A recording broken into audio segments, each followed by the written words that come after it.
छत्रपती शिवाजी महाराज अभिषेकावेळी त्यांच्या क्षत्रित्वावर संबंधी काहीतरी वाद उत्पन्न झाला.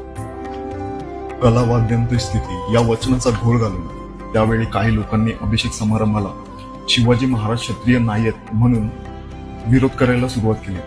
अर्थातच कलियुगात शूद्र व ब्राह्मण हे दोनच वर्ण आहेत. याचा भाव करणे इतके हे महत्वाचे शास्त्रवचन नव्हे. या केवळ सुभाषितचा वचनाचा अर्थ संस्कारलोप झालेला आहे एवढाच आहे.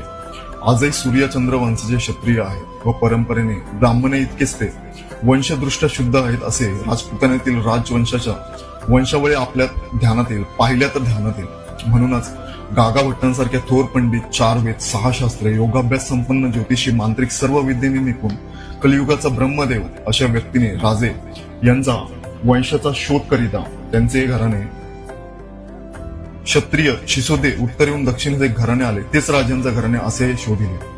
शिवकालीन असे शिवाजी महाराजांच्या किंवा शिवकालीन असे अनेक उल्लेख आहेत ज्याच्यामध्ये शिवाजी महाराज हे क्षत्रिय याचा उल्लेख येतो. तो उल्लेख मालोजी राजांपासून बकरींमध्ये किंवा संस्कृत कवितांमध्ये आलेला आहे.